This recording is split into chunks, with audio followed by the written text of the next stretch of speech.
At my son's wedding, they handed me a seating card that said, Rear Garden Row 9. I thought it was a mistake. I was the groom's father, but the girl at the table pointed toward the very back of the garden, near the service door, where staff kept slipping through with trays. My in-laws saw me standing there. The bride's father smiled and said, Some people look more natural near the service doors. Then her mother leaned close and whispered, Front rows are for real family. I looked at my son. He saw me. Then he looked away. I sat down anyway, holding my late wife's silver tie clip so tightly it hurt my fingers. Welcome to Final Act Revenge. Tell me where you're watching from, and what time it is where you are. Please take care of your health while you listen, because they thought I was just an old man they could hide in the back, until the venue coordinator walked up and said, Mr. Ellison, we need your signature before we release the champagne wall. My name is Robert Ellison. I am 72 years old, and I live in Asheville, North Carolina, where the mountains make even ordinary mornings look like they are trying to forgive somebody. For 38 years, I carried mail, rain, heat, dogs, bad knees, Christmas packages stacked so high in the truck I could barely see out the back window. After I retired, I took a part-time job as a facilities clerk at a community college. Nothing important, some people would say. Changing light bulbs, checking doors, setting up folding chairs for night classes, making sure the hallways stayed clean enough for young people still trying to build a future. I never minded simple work. Simple work feeds families. Simple work pays electric bills. Simple work teaches a man that dignity is not found in the shine of his shoes, but in whether he still stands straight when nobody is clapping. My wife, Helen, understood that better than anyone. Helen Ellison ran the lunchroom at an elementary school for nearly 25 years. She knew which child forgot breakfast, which child pretended not to be hungry, and which child needed an extra milk carton handed over quietly without making shame part of the meal. On Sundays, she sang in the church choir, not the loudest voice, the warmest one. Helen had a way of making ordinary things feel honored. A folded napkin, a clean table, a seat saved for someone who might arrive late. She used to say, "A family table is not measured by flowers. It is measured by who you refuse to hide."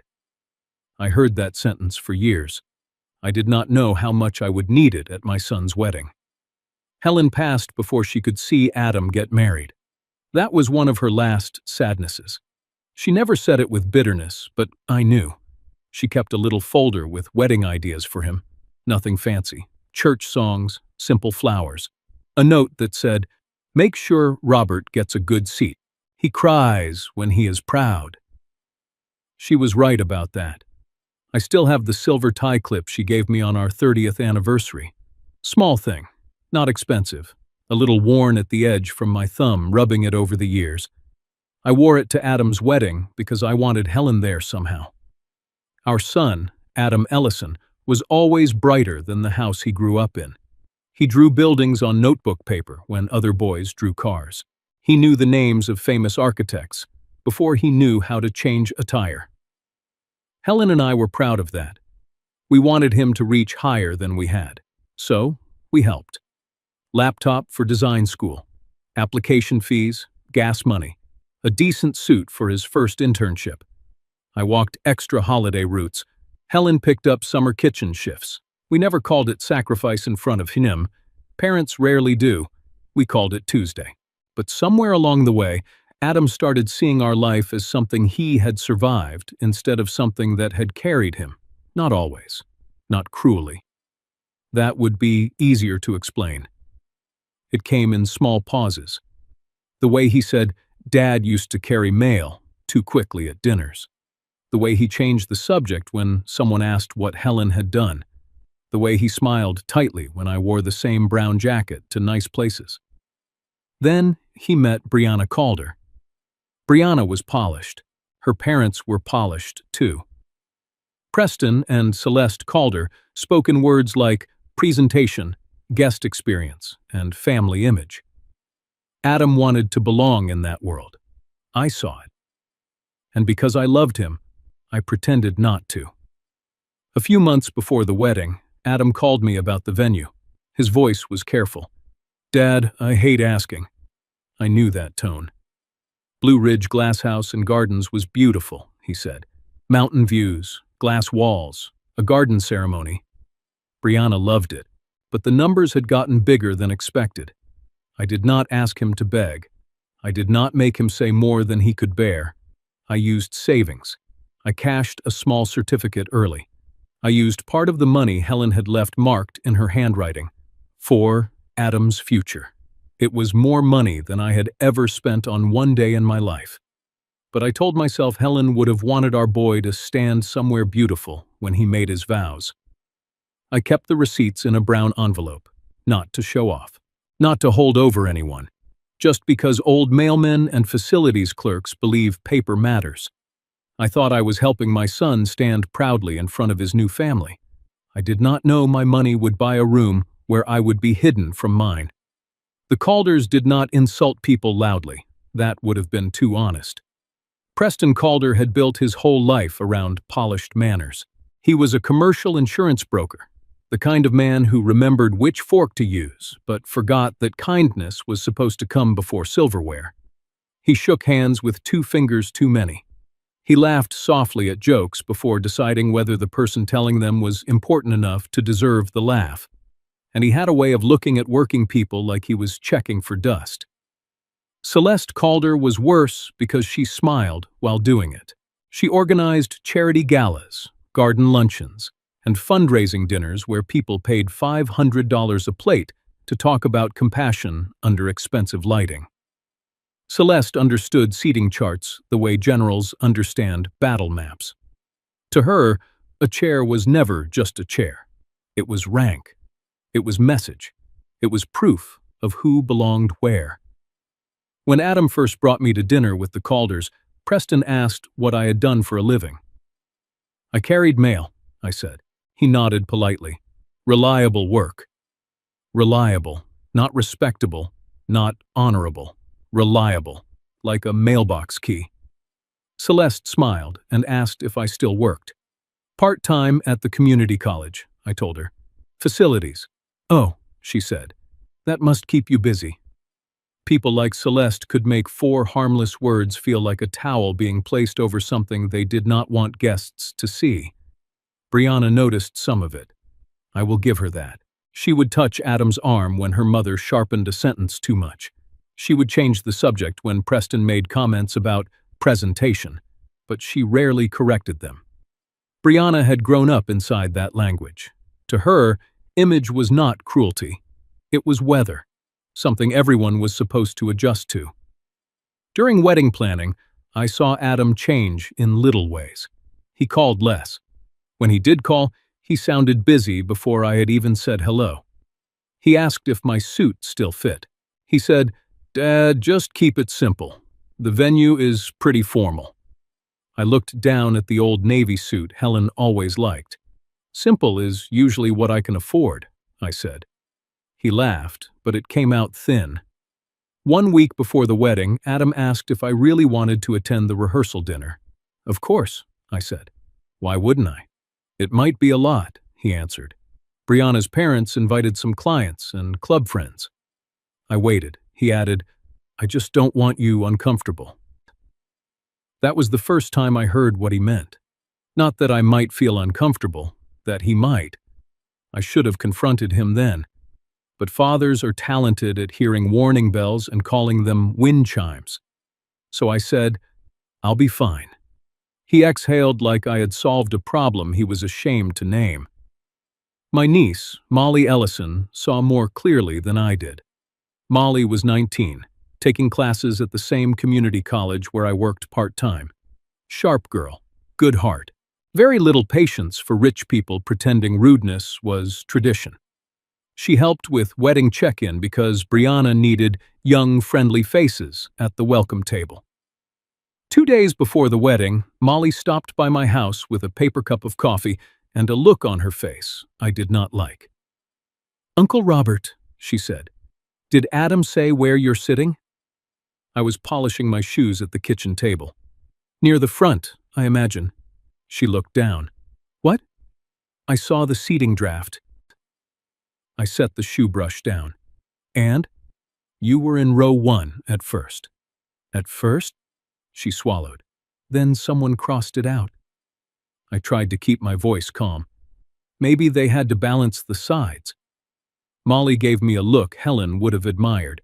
Seats don't need balance, Uncle Robert. People make them mean. That sentence stayed with me. Later that night, I texted Adam. Is there a problem with seating? He did not answer for nearly an hour. Then finally, Dad, please just sit where they put you. Don't make today complicated. I stared at those words until the screen went dim. Don't make today complicated. As if I were the complication, not the people moving a father away from his son, not the family using my money quietly while measuring my worth publicly. Miti. I almost called him. I almost asked, Son, are you ashamed of me? But I did not, because some questions are so painful, you avoid asking them until life answers them in front of witnesses. On the morning of the wedding, I tucked Helen's silver tie clip into place and put the brown envelope of venue papers inside my jacket. I told myself there had been a misunderstanding. I told myself Adam was stressed. I told myself Helen would want me to be patient. Then I arrived at Blue Ridge Glass House and Gardens, walked to the check-in table, and watched Molly's face change when she handed me my card. By the time I reached that garden, my seat had already been chosen for me. Not by mistake, but by shame, wearing a wedding planner's smile. Molly's hand shook when she gave me the card. Not much, just enough for me to notice. Young people think old men miss small things. We don't. We miss less than people hope we do. The card was thick, cream-colored, with gold lettering and a little watercolor sketch of the glass house at the top. Beautiful paper. Ugly message. Robert Ellison. Rear garden, row 9. I read it once. Then again. Molly whispered, Uncle Robert, this can't be right. I looked past her toward the garden. The front rows were already marked with white ribbons and small wooden signs. Calder family, bride's parents, immediate family, honored guests. I did not see my name. That is a strange feeling. To stand at your own son's wedding and realize the seating chart knows less about your place in his life than your heart does. I tried to smile for Molly. Maybe they put the old mailman near the exit in case I need to deliver something. She did not laugh. That told me more than the card did. She turned the clipboard toward herself and scanned the seating chart. Her jaw tightened. What is it? I asked.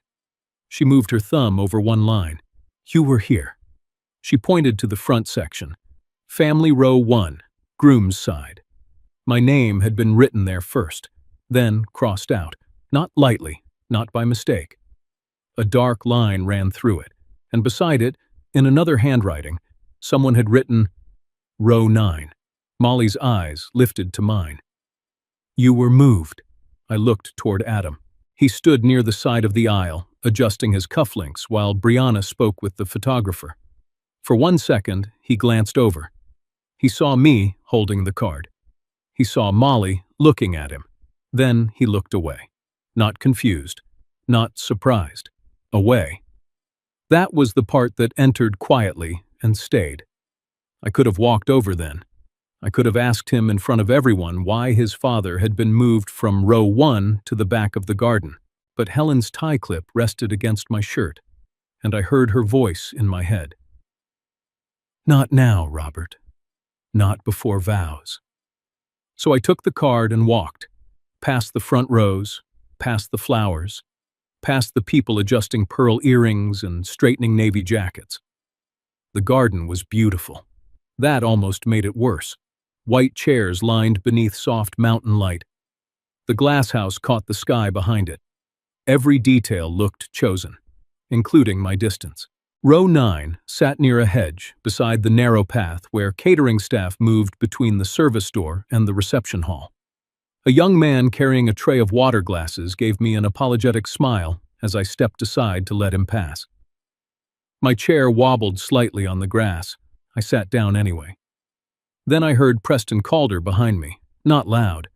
Men like Preston did not need loudness. Their cruelty wore a dinner jacket.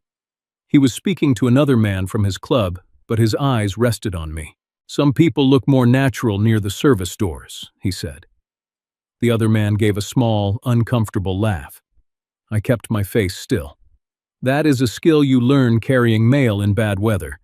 People let dogs loose, curse about late packages, blame you for bills you did not send. You keep walking." Then Celeste Calder passed by. She smelled like expensive perfume and fresh flowers. She paused beside my row, tilted her head, and smiled like she was correcting a centerpiece. "Robert, I'm glad you found your seat." I looked up at her. It took some walking. Her smile sharpened. "Well, front rows are for real family." There it was. No mistake. No logistics. No balance. Just the truth. Small enough to whisper, and cruel enough to last. My hand closed around Helen's tie clip until the edge pressed into my palm. I wanted to say, "Real family paid for the place you're decorating." I wanted to say, "Real family raised the man standing at the altar."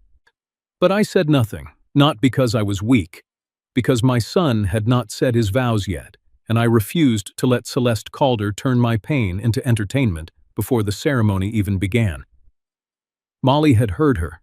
I knew because she stood frozen near the check-in table, face flushed, phone held at her side. Later I learned she had started a voice memo after Preston's comment, because something in her already knew this wedding had receipts beyond money. The photographer, Paula Denton, moved along the aisle taking wide shots. Click. Front rows filled with Calders. Click. Bride's family laughing. Click. A wide frame that caught me in row 9 near the service path, with a staff member passing behind me carrying folded napkins. I wondered if Paula knew what she had photographed. Sometimes cameras catch truth before people are ready to admit it. A guest beside me leaned over and asked, "Are you with the venue?" I looked at him for a second. "No," I said. "I'm with the groom." His face changed. "Oh, I'm sorry." So was I. Music began. Guests turned forward. The little service door behind me opened again, and for a moment, the soft wedding strings mixed with the clatter of dishes from inside. That was where they had put me. Close enough to hear silverware. Too far to hear my son breathe. Molly slipped down the side aisle just before the processional and crouched near my row. "Uncle Robert," she whispered, "why are they treating you like a guest when your name is on the venue emails?" I looked at her young, angry face and saw the sort of courage adults spend years misplacing. "Not today, Molly," I said. She swallowed hard. "But not before he says his vows." She nodded, but she did not look satisfied. Good. Someone should have been unsatisfied. I looked at the seating card in my hand. Rear garden row 9. Cream paper. Gold lettering. A tiny glass house painted at the top. They had made disrespect look elegant. I placed the card inside my jacket, beside the brown envelope of venue receipts. The irony almost made me smile. Almost. I had walked into that garden as the groom's father, but someone had already decided I would look better as a shadow near the service door. The ceremony had not even started, and I already felt like I had lived through the hardest part of the day. That is what humiliation does. It stretches time. 5 minutes in the wrong chair can feel longer than a whole season of honest work.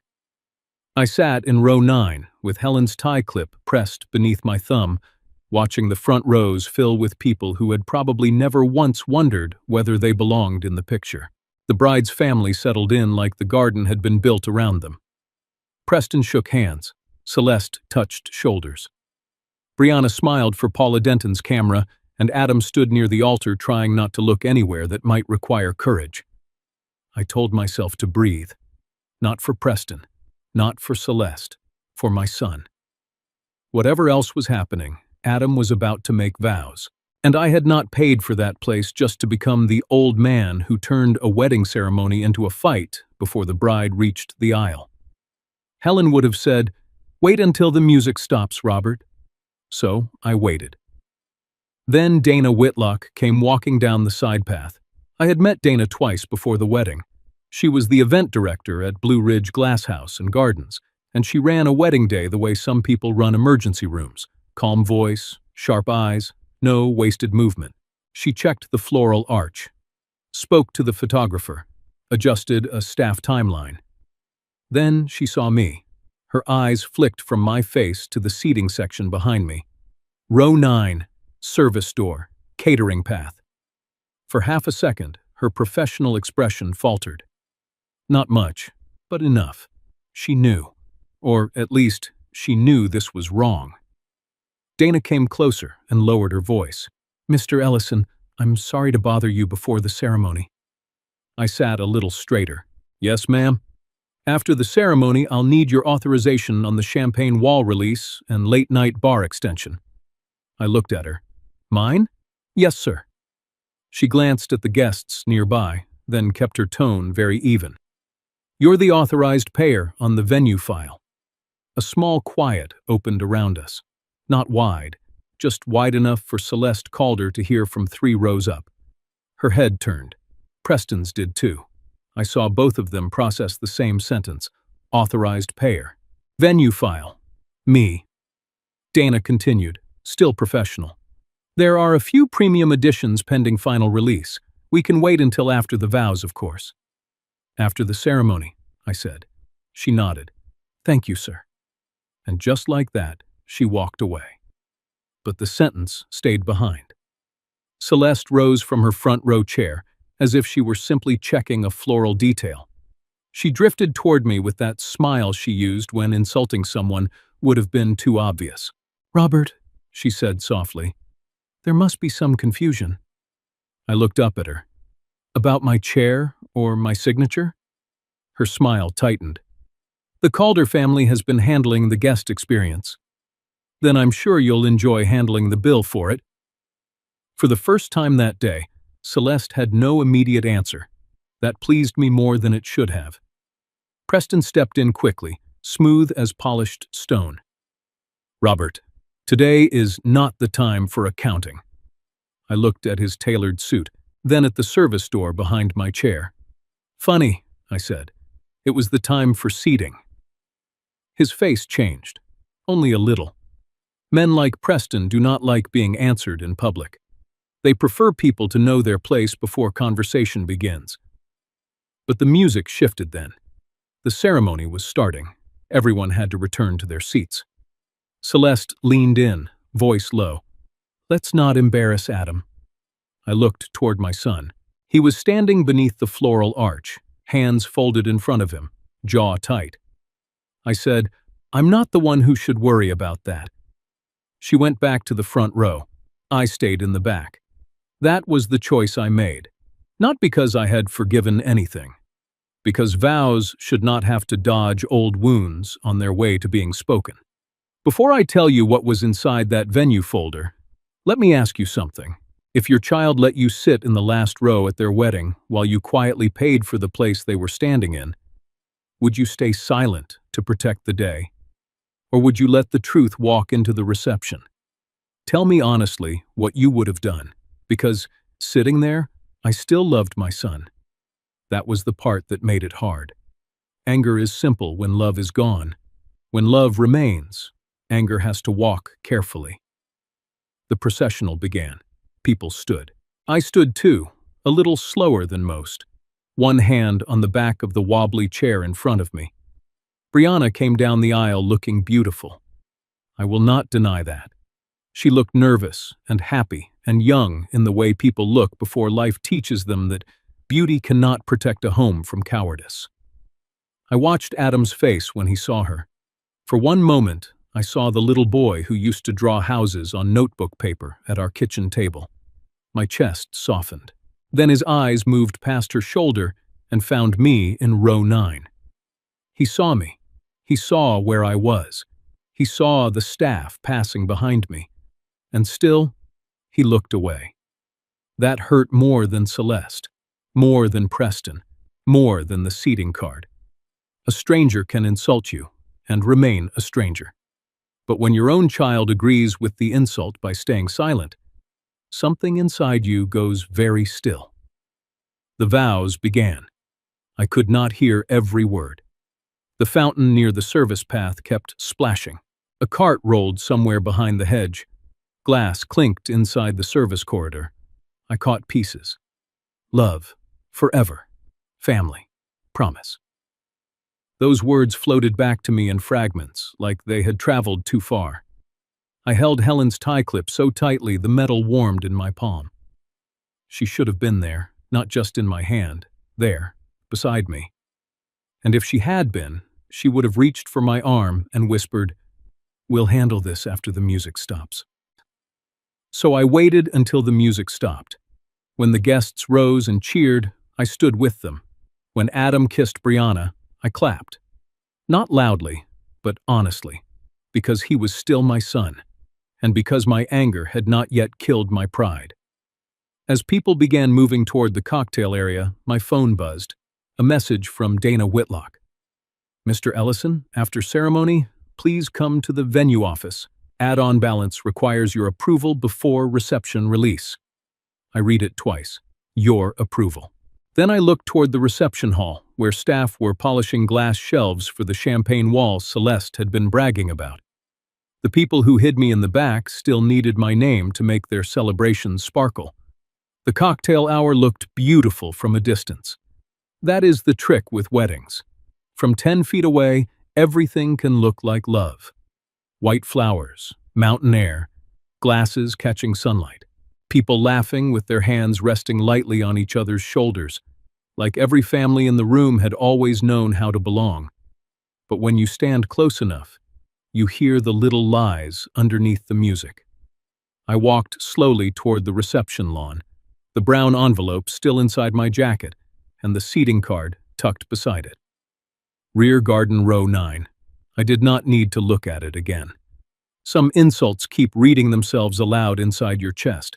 Near the glass house doors, Preston Calder stood with 2 men in linen jackets. Country club friends, I assumed. They had the kind of relaxed posture men get when they believe the day has already proven their importance. Preston lifted his glass and said, "We wanted to give Brianna and Adam a proper venue. Young couples need a strong start." A proper venue. I stopped beside a magnolia tree. Not hiding, just listening. Celeste stood nearby with a woman in pearls, pointing toward the champagne wall setup like she was unveiling a museum wing. "We've handled most of the presentation," she said. "It's important that families show up properly." Properly. There was that word again. Proper people in front rows. Proper families in photographs. Proper fathers not near service doors. Molly appeared at my side before I noticed her.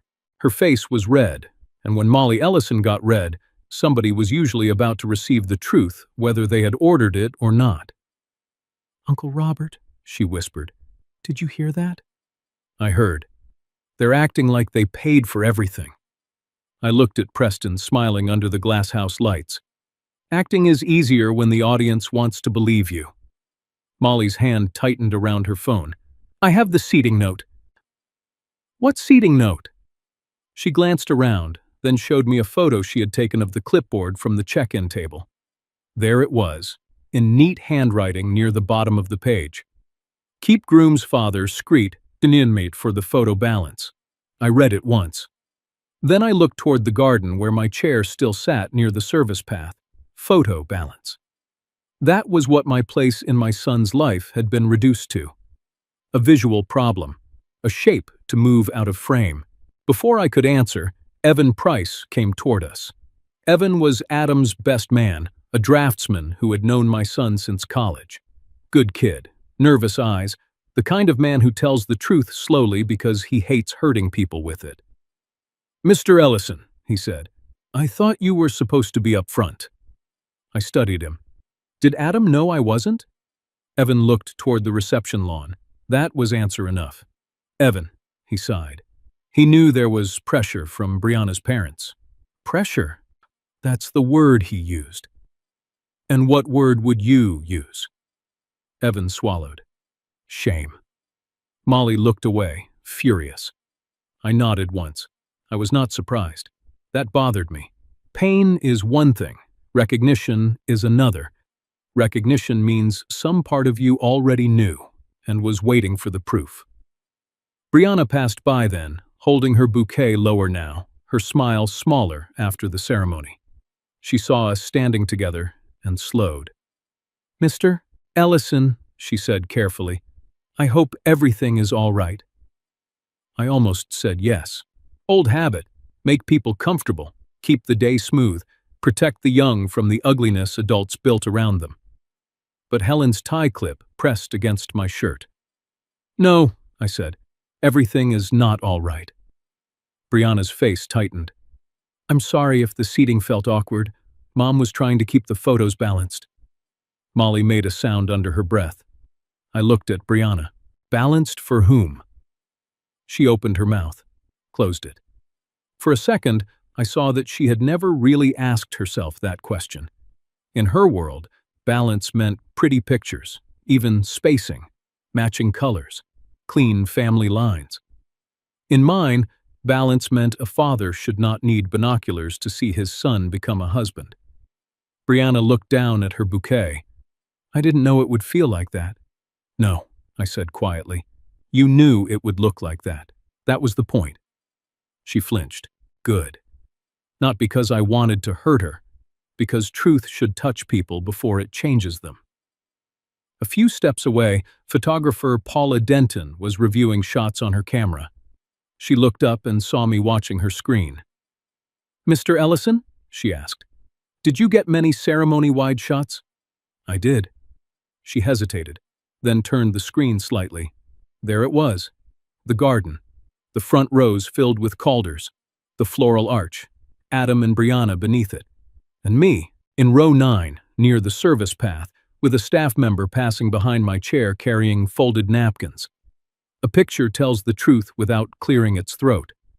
Paula seemed embarrassed. "I'm sorry," she said softly. "I didn't realize." "You photographed what happened," I said. "That is not your fault." Behind us, laughter rose near the bar. Preston again, still telling the story of the wedding he had supposedly given. That was when Rita Sloan appeared from the venue office hallway, holding a blue folder against her chest. Rita was the venue bookkeeper. I had spoken with her once by phone when I paid the final balance. Dry voice, exact numbers, the kind of woman who could make a decimal feel supervised. She walked straight toward Dana Whitlock, who was checking the reception timeline near the glasshouse doors. I heard Rita say, "Dana, the Champagne Wall invoice still has payer authorization pending. We need Mr. Ellison before release." Celeste turned. So did Preston. So did Adam. For once, everyone looked in my direction at the same time. Not because I belonged, because the bill did. Dana's face stayed professional, but I saw her jaw tighten. "Thank you, Rita," she said. Celeste stepped closer. "There must be a misunderstanding. Preston and I have coordinated the event presentation." Rita looked at her folder, then at me, then back at Dana. "No misunderstanding on my end. The payer authorization is still Mr. Ellison."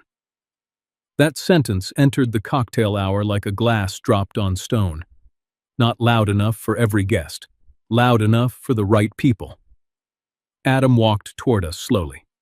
"Dad," he said, voice low, "can we not do this out here?" I looked at my son, at his perfect suit, at the anxious eyes of a boy who had wanted a better life so badly that he had started pretending the one that raised him was a stain. "I didn't bring this out here," I said. "Your seating chart did?" His face went pale. Brianna whispered, "Adam, what is going on?" He did not answer her.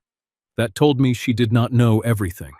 Maybe she knew enough to be guilty, but not enough to understand the size of the lie. Dana approached me then, still calm. "Mr. Ellison, when you're ready, the office is available. We can review the pending items privately." Privately. A reasonable word. But after being hidden once already, reasonable words started sounding like curtains.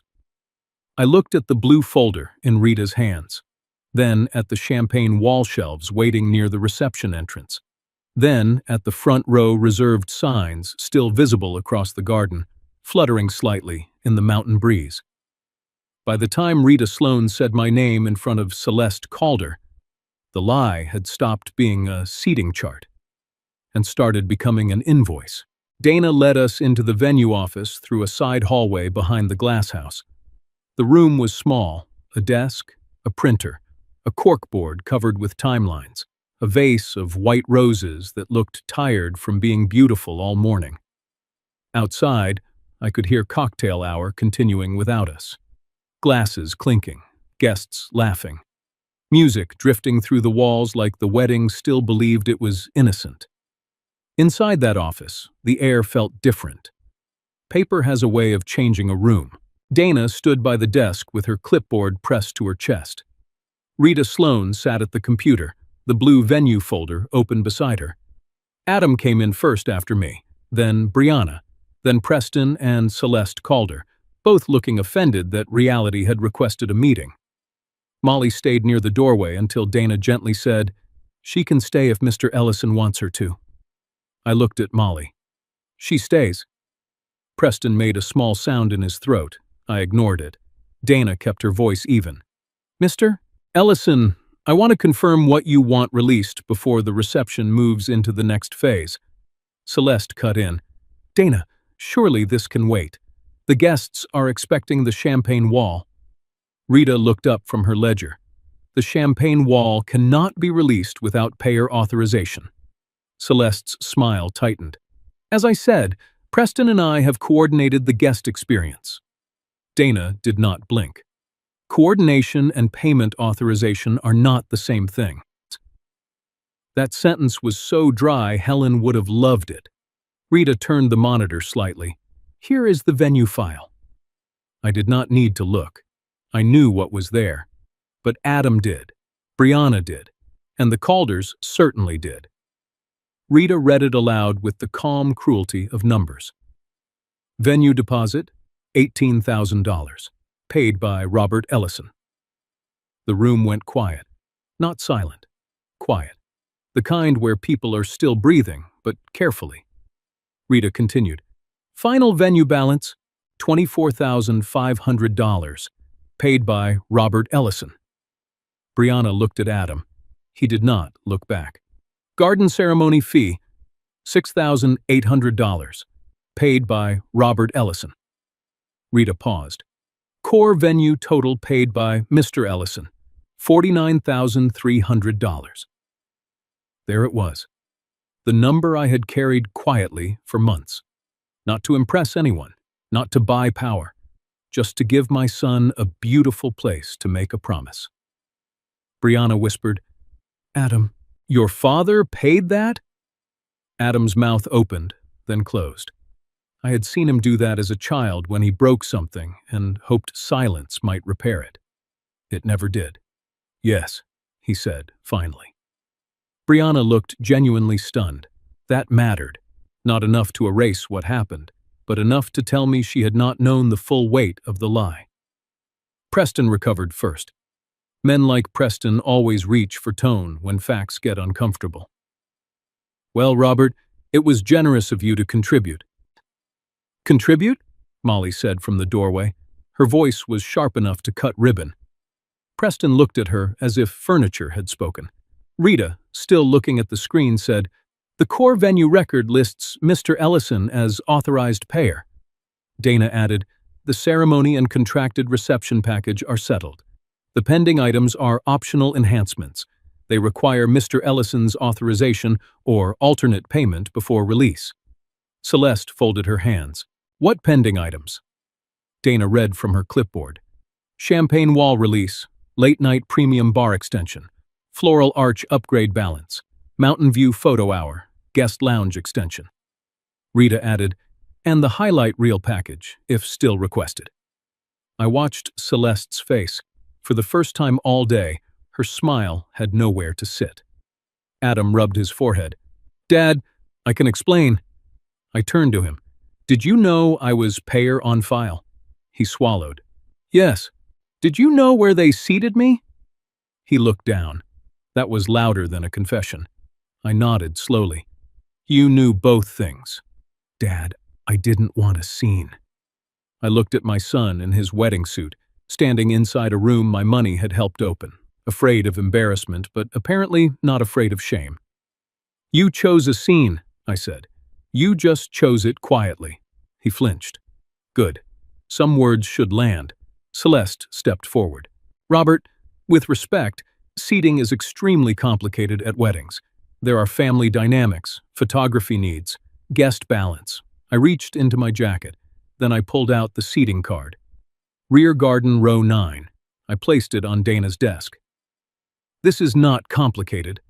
Celeste looked at the card like it had insulted her. I continued. "I paid for the place where my son just promised to build a family. You placed me where staff carried empty glasses." Preston's face darkened. "Now hold on." "No," I said, not loudly. "You held on to my money quietly enough. You can hold on to the truth for a minute." The room stopped. Even Rita stopped typing. I had not raised my voice. That was why they heard me. Dana cleared her throat gently. "Mr. Ellison, just to clarify, you are under no obligation to authorize the optional enhancements. If you decline, the contracted reception continues as paid. Dinner service proceeds. Standard bar proceeds. Music proceeds. The optional features simply do not release unless another party assumes payment." Another party. The words floated toward Preston and Celeste like a bill with wings. Celeste said, "Surely you don't want guests disappointed."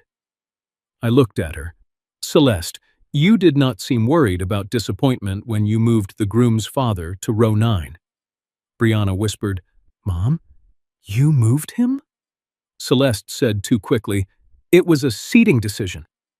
Molly stepped forward with her phone. "Then why did the chart say, 'Keep groom's father discreet for photo balance'?"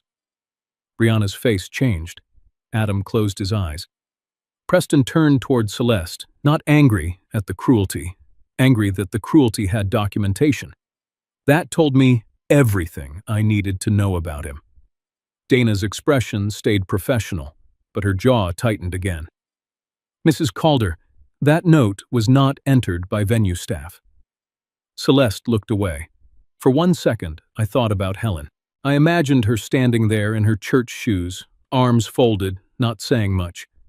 Helen never needed many words when somebody had behaved shamefully. She would have looked at Adam first, not the Calders. Adam was our son. Adam was the one who owed courage. I turned to him. "Why didn't you stop it?" His voice was small. "I thought if we got through today, I could explain later." "Explain what? That your father was easier to love after the photographs were done?" That broke him a little. I saw it. His eyes reddened, and for the first time that day, he looked less like a groom performing adulthood and more like the boy who used to wait for me on the porch with a pencil behind his ear. But pain does not undo harm, not by itself. Dana looked at me again. "Sir, for timeline purposes, I need your direction." I looked through the small office window toward the reception hall. The champagne wall shelves were waiting. Staff stood nearby, unsure whether to continue. Guests were laughing outside, unaware that the sparkle they expected was leaning on the signature of the man seated by the service door. I picked up Helen's silver tie clip and held it for a moment. Then I looked at the ledger one more time. $49,300. Savings. A cashed certificate. Money Helen had marked for Adam's future. All of it sitting on a screen beside the seating card that had tried to erase me. I did not answer Dana yet. Not because I did not know. Because I wanted them to sit in the waiting. They had already used my money to open the doors, but now they needed my dignity to decorate the lie. I walked out of the venue office before giving Dana an answer. Not because I was uncertain, because pain sometimes needs a hallway before it becomes a decision. The reception music had started by then. Soft jazz floated through the glasshouse while guests moved toward candlelit tables and polished wine glasses. From outside, it probably looked elegant. Inside me, something had gone cold. I stepped onto the side terrace, overlooking the garden, where the ceremony had happened less than an hour earlier. Most of the chairs were already being cleared, except mine.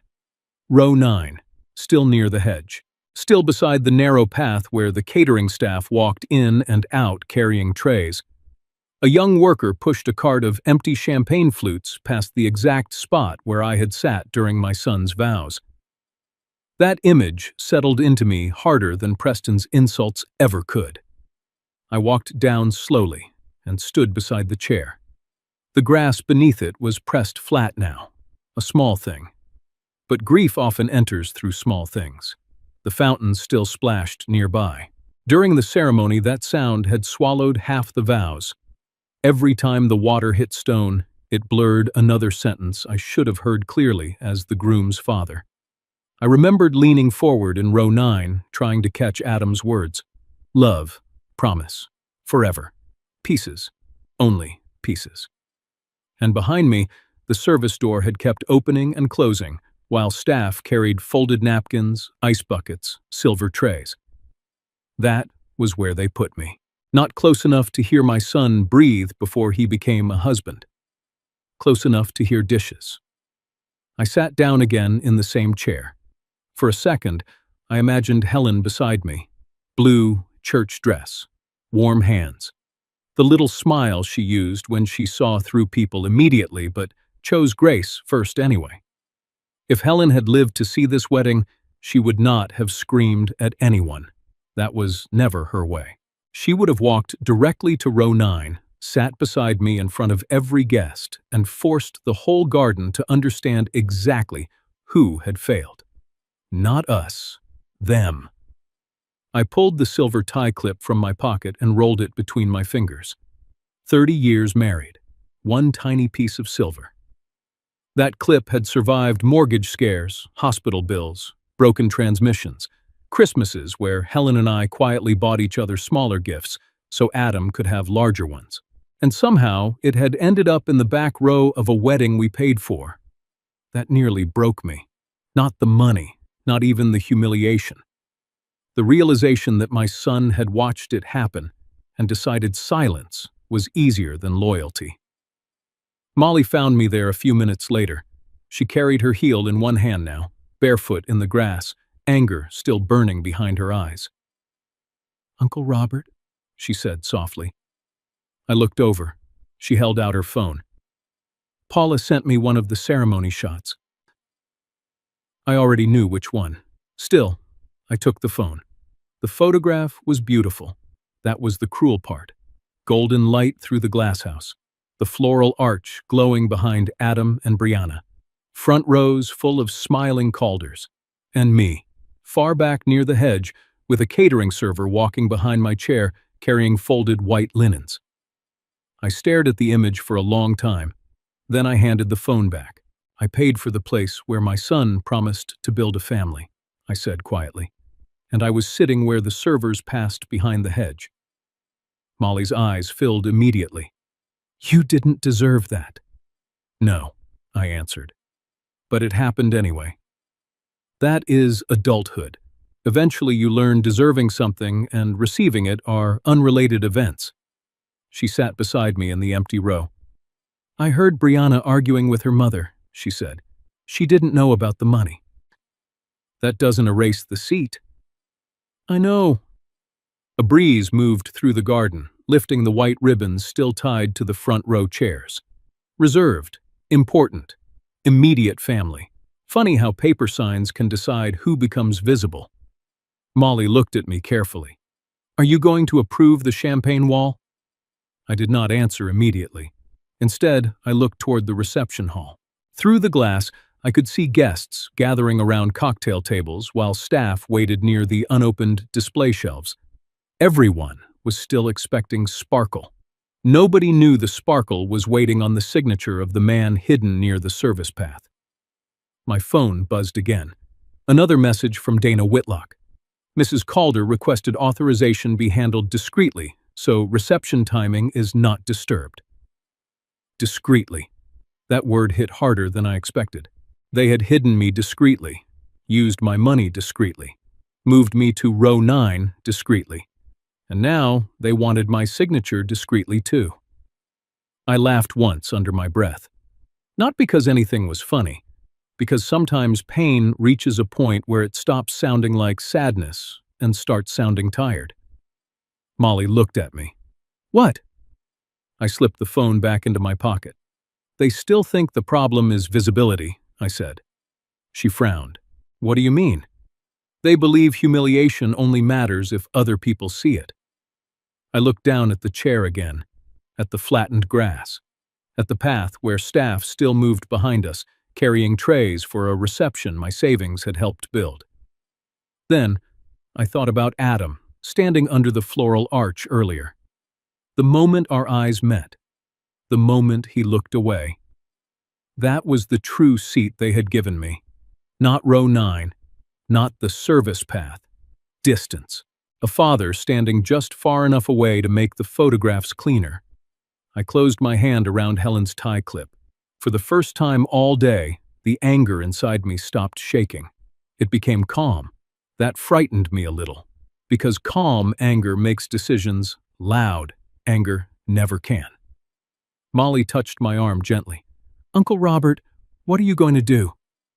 I stood slowly from the chair. The reception music swelled inside the glass house. Laughter echoed through the garden. Somewhere near the entrance, staff were still waiting for final approval to build the champagne wall Celeste Calder had bragged about all week.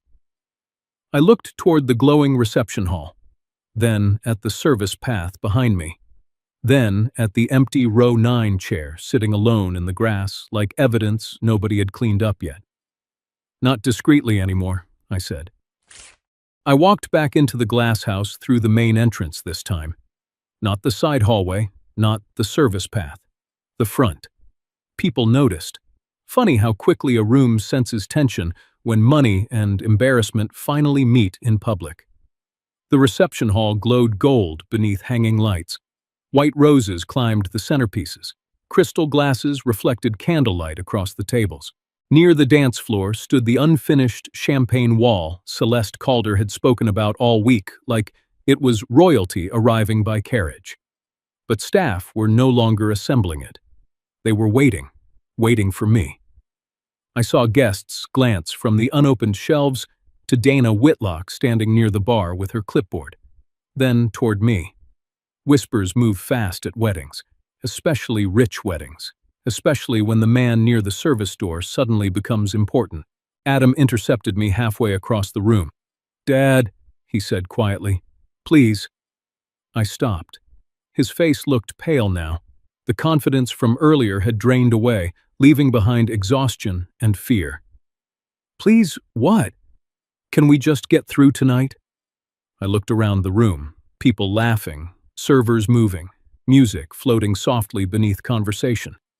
The whole evening balanced on appearances so delicate that one honest sentence could split it open. That depends, I said.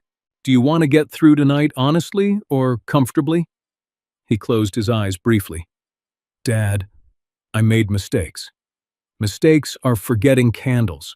Mistakes are bad weather. Your mother's husband sitting by the service door wasn't a mistake. The mention of Helen hit him. I saw it immediately. He looked down at the floor like a child again. You think I don't know how this looks? He whispered. No, I answered. I think you cared more about how it looked than how it felt. That one landed, because it was true. Before he could answer, Brianna approached us slowly. No smile now, no polished bride posture, just confusion and hurt. Adam, she said carefully. Tell me the truth. He rubbed both hands across his face. Brianna, did your father really pay for this venue? Silence. That was answer enough. Her eyes widened. My parents said they handled it. They handled the upgrades, Adam muttered weakly. The upgrades? She repeated. Adam, your father paid almost $50,000. Guests nearby had started pretending not to listen.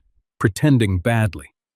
I stepped back slightly, not to escape, to let the truth stand where everyone could finally see it without me carrying it anymore. Brianna looked toward her parents across the room.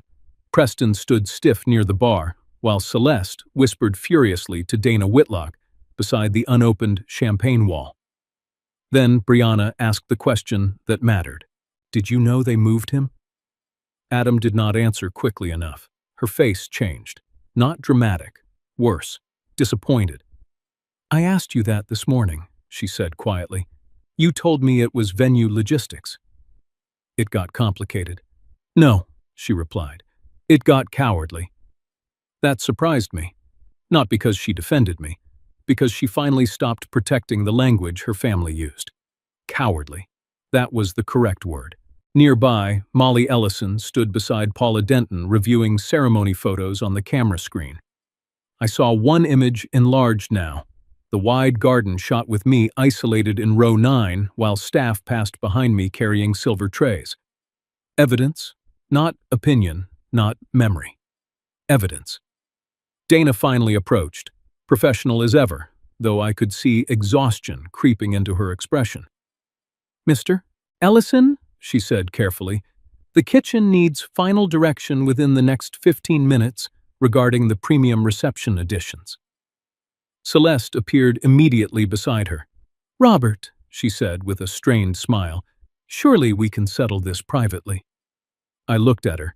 You already settled me privately. A couple near the dance floor stopped talking. The whispers grew louder. Preston stepped in fast. Enough, he snapped quietly. This is becoming inappropriate. I almost laughed. Inappropriate. Not moving the groom's father behind the catering path. Not using his money while pretending he was decorative background. No. The inappropriate part was the truth, refusing to stay hidden. Preston lowered his voice. You are embarrassing your son. I stared at him for several long seconds. Then I said something I had not planned to say. No, Preston. My son embarrassed himself long before I entered this room. That one spread.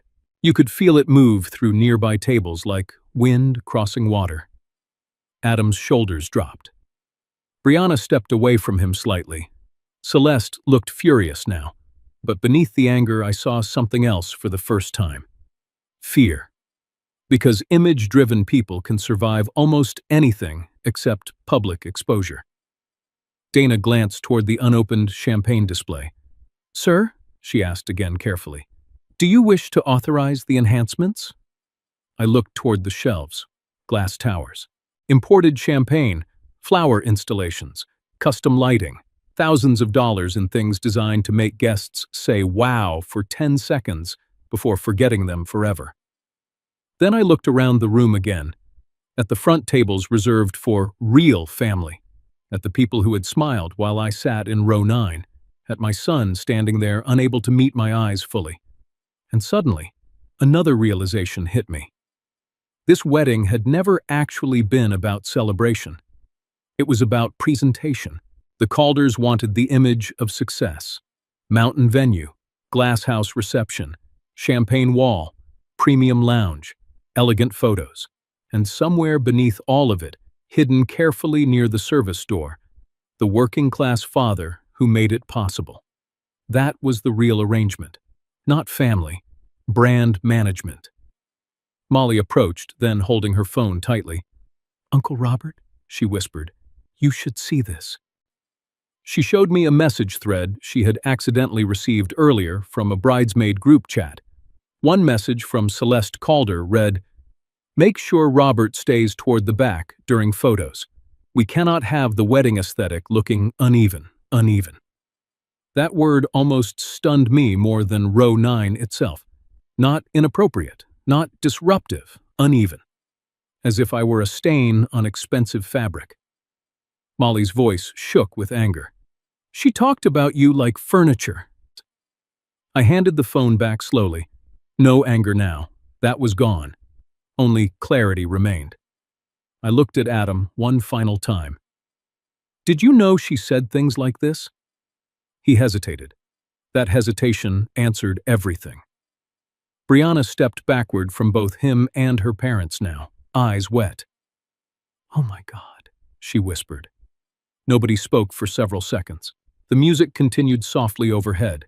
Forks clinked against china somewhere near the buffet. A waiter adjusted candles near table 3. Ordinary wedding sounds. But inside the silence surrounding our little circle, something enormous had already cracked. Dana looked at me once more. "Mr. Ellison, I need your final decision." I reached into my jacket. Everyone watched. The brown envelope slid into my hand slowly. Venue receipts, payment confirmations, the ceremony invoice, every quiet sacrifice Helen and I made sitting inside ordinary paper. I held the envelope for a moment. Then I looked directly at the champagne wall, still waiting unopened near the dance floor. And for the first time all evening, I stopped thinking about protecting the wedding and started thinking about protecting what little dignity my wife had left me. The room had gone strangely quiet by the time I opened the brown envelope. Not fully silent. Wedding rooms are never silent. There was still music drifting from the speakers, forks touching plates, ice moving in glasses. Somebody near the back laughed too loudly at the wrong moment, because nervous people often mistake volume for normalcy. But the center of the reception had changed. People were no longer looking at the flowers. They were looking at me. At the old mailman standing beside the unopened champagne wall. At the father who had paid for the room but sat beside the service path. I pulled the receipts out slowly, not dramatically, just carefully. Paper deserves care when it carries years of sacrifice. Dana Whitlock stepped beside me while Rita Sloan opened the venue ledger again near the bar. Neither woman looked excited by the tension. They looked tired in the way honest employees look when rich families expect staff to protect ugly behavior politely. I handed Dana the payment confirmations. She checked the totals once more. Then she nodded. "Confirmed," she said clearly. "The premium reception additions remain pending without Mr. Ellison's authorization." The words moved through the room immediately. Pending, without authorization. People heard what they wanted to hear from that sentence. Some heard scandal. Some heard embarrassment. But Adam finally heard consequence. Celeste Calder stepped forward quickly, still trying to salvage the image. "Robert," she said through a tight smile, "surely we can avoid making the guests uncomfortable." I looked around the room. Guests pretending not to stare. Guests absolutely staring. Then I looked back at her. "Did you worry about my comfort when you put me in row 9? Her jaw tightened. "That was a seating arrangement." "No!" Molly said loudly from nearby. "It was humiliation with calligraphy." Several younger guests snorted before catching themselves. Even now, Molly could find the sharp edge inside pain. For 1 second, I heard Helen laughing somewhere deep in my memory. Dana kept her professional posture, but I noticed her eyes shift toward the entrance where the champagne wall still stood dark and unopened. Staff waited beside it awkwardly, unsure whether to dismantle it or keep pretending hope still existed. Preston Calder straightened his jacket. "If this is about money," he said, "I can cover the remaining upgrades." That surprised everyone. Even Celeste turned toward him sharply, but Rita Sloan checked her screen and answered before I could. "The premium balances total $19,450. Preston froze. Tiny moment, easy to miss. But I saw it. That was more than inconvenience. That was pain. Apparently, even men who looked down on mail carriers preferred when the mail carrier handled the invoices. Celeste lowered her voice immediately. "Preston?" He ignored her and looked at Adam instead. "You told us the venue portion was already settled." Adam looked trapped. "Because Dad said he would handle it." I stared at him. Not angry now, just tired. "That was before you let your wife's family seat me beside the catering hallway." Brianna covered her mouth with one hand. Her makeup had started breaking near the corners of her eyes. Not from theatrics. From reality finally arriving without soft lighting. Paula Denton quietly stepped beside Molly and showed Dana one of the ceremony photographs on the camera screen. Dana looked down, then slowly looked back up at me. I already knew which photo it was. The wide shot. Row 9. Service path. Server behind my chair carrying folded linens during the vows. Evidence. Simple. Permanent. Cruel. Dana exhaled softly. "Mr. Ellison," she said carefully, "whatever decision you make, venue staff will support it." That mattered more than she probably realized, because dignity sometimes returns in tiny pieces. A witness, a truthful sentence, someone refusing to pretend. Adam stepped toward me then. No audience smile anymore. No polished architect posture. Just my son. "Dad," he whispered, "please don't destroy the reception." I held his gaze. "You think this is what destroyed it?" He looked down again. And there it was. The moment I finally understood the real problem. Adam still believed embarrassment was worse than betrayal. That was the sickness, not the seating chart, not the Calders. Shame. Shame strong enough to make a son hide the hands that built his life. I touched Helen's silver tie clip through my jacket pocket. Then I looked at the front tables, reserved signs, tall centerpieces, luxury wine pairings, a room designed carefully so important people would feel reflected back at themselves. And somewhere near the rear garden hedge sat the empty chair where they placed the groom's father, because his life did not match the aesthetic. I finally spoke clearly enough for nearby tables to hear. "My wife spent 25 years feeding children at a public school cafeteria." The room quieted further. "She believed the first rule of family was simple," I said. "You never hide the people who carried you." Adam closed his eyes. Brianna started crying silently. Celeste looked furious that emotion had become public. Preston looked worried about invoices. "Interesting priorities," I continued. "Helen and I paid for this venue because we loved our son. We wanted him to stand somewhere beautiful when he made his vows." I looked directly at Adam. "But beauty becomes very expensive when people use it to cover shame." Nobody interrupted me now, not even Celeste. I turned toward Dana. "Release the standard reception only." Dana nodded once, immediately. Professional. Certain. "The premium add-ons are declined." At the far end of the room, staff quietly stopped preparing the champagne wall. One worker began removing floral shelves. Another unplugged the custom lighting beneath the display. The wall dimmed, slowly, beautifully, like a lie losing electricity. A murmur moved through the guests, some shocked, some uncomfortable, some honestly satisfied. Because people recognize justice even when they pretend they don't enjoy watching it arrive. Celeste stepped toward me one final time. "You are humiliating your own son." I answered calmly. "No, I'm refusing to finance mine." That ended her. Not loudly, completely. Preston immediately pulled out his phone and walked toward the hallway, probably checking accounts, limits, transfers, trying desperately to preserve the image before guests connected all the pieces. Too late, the image had already cracked, and cracks spread faster than champagne ever pours. Then something happened I did not expect. Brianna walked across the room, past her parents, past Adam, past the front tables. She came directly to me. People watched every step. She stopped in front of me, eyes red, then quietly, she said, "I'm sorry they treated you like something to hide." Not excuse, not logistics, not photo balance. Treated you like something to hide. Truth again. I nodded slowly. "Thank you." Adam stood frozen several feet away. His wife had found courage before he did. That hurt him more than anything I had said all evening. And maybe it should have. Dana approached one last time with a clipboard. "Mr. Ellison," she said softly, "there's one remaining authorization question regarding the after-hours lounge extension." I looked past her toward the empty row 9 chair still visible through the glasshouse windows outside. Then at the dark champagne wall. Then finally at my son.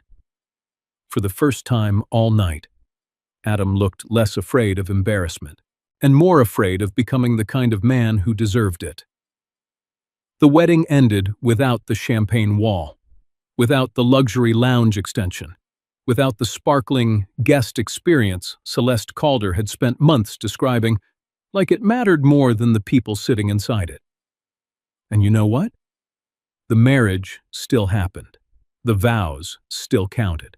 The cake still got eaten. Funny how quickly expensive extras reveal themselves to be decorations instead of necessities. I left before the dancing started. Not angrily, just quietly. Dana Whitlock walked me to the entrance herself. Before I stepped outside, she handed me the seating card from row 9. "I thought you might want this," she said gently. I almost threw it away.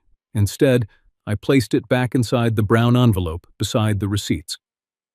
Because sometimes the ugliest pieces of paper become the clearest evidence of who people really were. Outside, the mountain air felt colder than it had earlier that afternoon. Or maybe I had simply stopped trying to warm myself with excuses. Molly came out after me barefoot again, heels dangling from one hand. "You okay, Uncle Robert?" I looked at the glass house glowing behind us. "No," I said honestly. "But I think I finally stopped pretending." She hugged me hard. Young people do that better than older generations sometimes. We were trained to shake Payne's hand politely instead of holding each other through it. A week later, Adam came to my house alone. No suit, no polished wedding smile, just jeans, tired eyes, and the look of a man who had finally heard himself clearly. He stood on my porch for nearly a full minute before speaking. "I was ashamed," he said. Not defensive, not complicated. Plain. Ashamed. That word mattered because it cost him something to say it. I invited him inside, but not immediately. First, I asked him something. "When your mother packed school lunches at 5 in the morning, were you ashamed then?" His eyes filled instantly. "No." "When I worked double routes during Christmas season so you could stay in architecture school, were you ashamed then?" "No, Dad." "Then when did our lives become something you needed hidden behind flower arrangements?" That broke him. Completely. Adam cried harder than I had seen since Helen's funeral, and standing there on my porch, I realized something painful. My son was not evil. Cowardly, yes. Weak in the wrong moments, absolutely. But not evil. He had spent too many years trying to climb into rooms where people quietly taught him that working-class love should arrive through side entrances. The Calders did not invent his shame. They rewarded it. That is worse. Brianna called me 3 days later. She apologized too. A real apology. No excuses hidden inside it. She told me she had moved back temporarily to her sister's condo after a screaming fight with Celeste and Preston. Apparently, asking why the groom's father was treated like photo imbalance had not gone over well at the Calder house. Good. Some conversations deserve discomfort. As for Preston and Celeste, they paid for every luxury add-on themselves in the end. The champagne wall, the upgraded bar, the lounge extension, all of it. And according to Molly, Preston complained about those invoices for weeks afterward. That part still makes me smile a little. Not because I enjoy revenge, because some people only understand value once they are forced to pay retail for what they previously dismissed. A month later, Paula Denton mailed me one photograph from the wedding. Not the vows, not the dance floor, not the front tables. The row 9 photograph. Me sitting alone near the service path while a waiter passed behind me carrying folded linens. At first, I hated it. Then, I framed it. Because that picture tells the truth about modern families better than most speeches do. Sometimes the person who sacrificed the most gets pushed furthest from the center once appearances become more important than gratitude. I keep that photograph beside Helen's silver tie clip now, not as a wound, as a warning. A few months after the wedding, I used part of the money I had originally saved for future family events to start something called the Helen Ellison First Chair Fund. Small program, simple purpose. Helping working-class couples afford weddings without drowning in debt or humiliation. but every couple who applies has to sign one sentence first. No family member who helped carry this life will be hidden for appearance. Helen would have liked that. Adam and I still speak. Slowly. Carefully. Healing is not a movie scene. It does not happen because someone cries once in the rain while piano music plays. Trust rebuilds quietly, one honest moment at a time. But I made one thing very clear. Until my son can publicly admit that he let his father sit in the back of a wedding venue his father paid for because he was ashamed of where he came from, our relationship will always have one empty chair in it. And maybe that sounds harsh, but dignity matters, especially when you grow older. Because eventually you realize respect is not measured by where people seat you when life is easy. It is measured by whether they still claim you proudly when claiming you costs them status. Thank you for spending this time with me today, and for listening to a painful memory all the way through.